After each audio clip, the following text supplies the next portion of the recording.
तर मंडळी आज मोबाईल फिक्सिट मध्ये एकदम इंटरेस्टिंग आणि जबरदस्त केस आलेली फोल्ड 5 फायर फोल्ड 5. तर हा शेकोटीमध्ये पडलेला मोबाईल आहे आणि हा काय वॉलपेपर नसून हा जळलेला फोल्ड 5चा जो डिस्प्ले फ्रंटचा.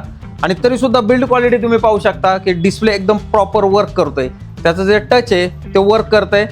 आणि ज्यावेळेस जे युजर आहेत त्यांनी शेकोटीमध्ये पडल्यानंतर मोबाईल पूर्णपणे डेड झाला होता, त्यामधून असा धूर आणि त्यामध्ये थोडासा हिट होत होता.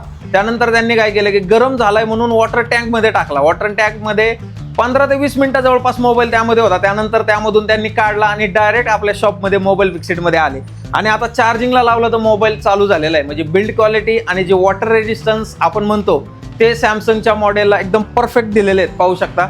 आणि आतमधला डिस्प्ले सुद्धा एकदम प्रॉपर वर्क करतोय की एवढा जाळामध्ये आणि पाण्यामध्ये सुद्धा जाऊन डिस्प्ले एकदम प्रॉपर वर्क करतोय.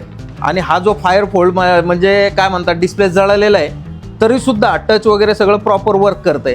तर आता आपण यांना डिस्प्ले आणि पॅनल चेंज करून देणारच आहे. पण असेच जर इंटरेस्टिंग तुम्हाला जर नवीन केस जे मोबाईल डॅमेज झालेले असतात किंवा असे जळलेले असतात या रिपेअरिंगसाठी किंवा अशा महत्त्वाच्या माहितीसाठी आपल्या पेजला फॉलो करा. आणि आपण नवीन वर्षापासून जी सुरुवात केलेली याचा सुद्धा आपण जो व्हिडिओ आहे आपल्या यूट्यूबला अपलोड करणार आहे. तर यासाठी सबस्क्राईब करायला विसरू नका मित्रांनो. धन्यवाद.